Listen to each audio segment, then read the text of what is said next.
Psalms chapter 139, verse 14 and 15. Thank you for making me so wonderfully complex. Your workmanship is marvelous. How well I know it. You watched me as I was being formed in the utter circulation, as I was woven together in the darkness of the womb. धन्यवाद करते हैं प्रभु जी कि आपने हमें बहुत ही अद्भुत रीति से रचा है और मैं जैसी भी हूँ आपके पास आती हूँ और चाहती हूँ कि आपकी सुंदरता मुझ में दिखाई दे। आमीन।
जी हाँ, let the beauty of Jesus be seen in मी।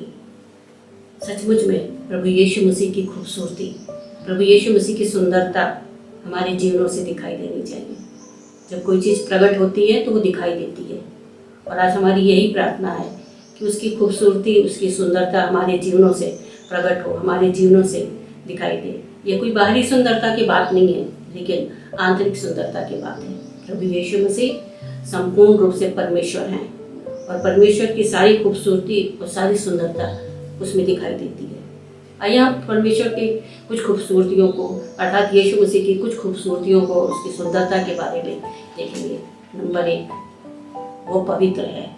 पहला पतरस उसके पहले अध्याय के 16वें पद में लिखा हुआ है, पवित्र बनो क्योंकि मैं पवित्र हूँ। सचमुच प्रियो, हमें पवित्र बनना है। ये परमेश्वर का एक गुण है, प्रभु यीशु मसीह का एक गुण है, एक उसकी खूबसूरती है, ये कुछ सुंदरता है जो हमारे जीवनों से दिखाई देनी चाहिए। जब हम किसी विवाह में जाते हैं या किसी पार्टी में जाते हैं या किसी व्यक्ति विशेष से मिलने के लिए जाते हैं, तो हम उसे अपने आप को तैयार करते हैं, प्रेजेंटेबल बनाते हैं, उसके योग्य प्रेजेंटेबल बनाते हैं, खूबसूरत बनते हैं, अच्छा दिखना चाहते हैं उसके सामने। और जब हम परमेश्वर के सामने जाते हैं तो पवित्र बाइबल हमें सिखाती है कि पवित्रता से शोभायमान होकर के उसके सन्मुख आना है। हमारे अंदर की जो खूबसूरती है वो पवित्रता है, और परमेश्वर ऐसी पवित्रता को पसंद करता है। दूसरी खूबसूरती जो प्रभु यीशु मसीह की है, उसकी आज्ञाकारिता और उसका निष्कपट प्रेम, निस्वार्थ प्रेम। जब हम प्रभु यीशु मसीह को क्रूस पर देखते हैं तो हम उसकी इस आज्ञाकारिता को और उसके इस निष्कपट प्रेम को देख सकते हैं। बाइबल में लिखा है कि वह यहाँ तक आज्ञाकारी रहा कि उसने मृत्यु, हाँ, क्रूस की मृत्यु भी सह ली।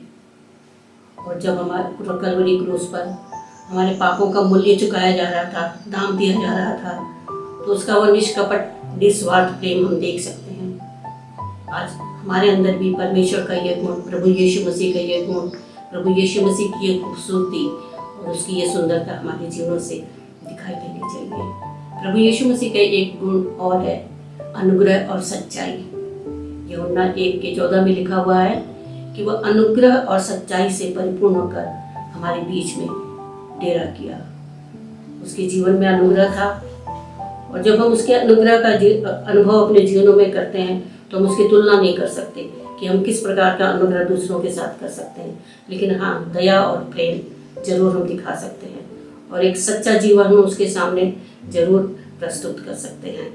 प्रभु यीशु मसीह की इस सुंदरताओं को हमें अपने जीवन में लागू भी करना है। अजीजों, जैसा कि हमने वचन में अभी पढ़ा कि परमेश्वर ने हमें अद्भुत रीति से माता के गर्भ में रचा और बनाया है। हमें से हर व्यक्ति जो कि है यूनिक है। जरूरी नहीं कि जो गुण दूसरे के अंदर हो, जो खूबसूरती और सुंदरता दूसरे के अंदर हो, वो हमारे अंदर भी हो। लेकिन परमेश्वर ने हमें जैसा भी बनाया है, जिस तरह का भी बनाया है, वो हमें स्वीकार करता है। लेकिन हमारा कर्तव्य ये है कि जो गुण जो परमेश्वर ने हमें दिया है, जो खूबसूरती हमें दिया है, उसने हम दूसरों को बांटें, दूसरों को दें। हम यह ना देखें कि हमसे दूसरा व्यक्ति ज़्यादा गुणकारी है या ज़्यादा खूबसूरत है, परंतु हमें भी परमेश्वर ने खूबसूरत बनाया है। आपको सुनाती हूँ कहानी 2 मटकों की। एक स्त्री थी जो प्रतिदिन अपने कंधे पर 2 मटके को लेकर के सुबह सुबह दूर चली जाती थी पानी लेने के लिए, क्योंकि वो एक बीहड़ गांव था और पानी की वहाँ समस्या थी, इसलिए पानी लेने दूर जाना पड़ता था।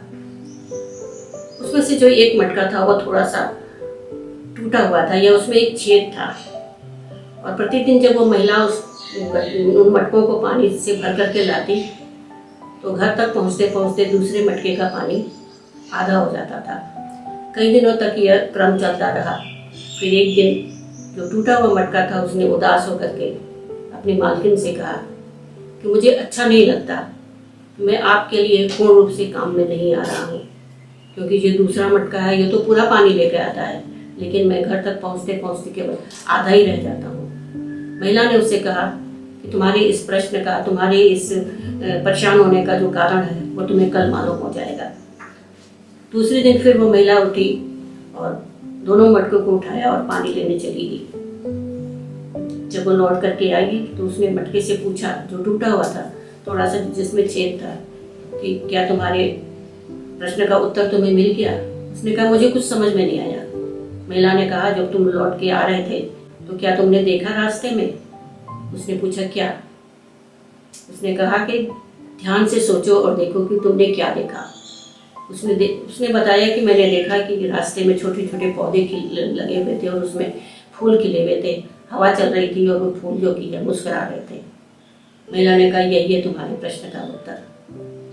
तुम्हारी जो सेवा है वो व्यर्थ नहीं है, क्योंकि जो तुम आधा मटका पानी जो तुम्हारा रास्ते में गिर जाता है, इन छोटे छोटे फूलों को सींचने में, उसकी खूबसूरती को बढ़ाने में और इस प्रकृति की सुंदरता को बढ़ाने में काम आ रहा है।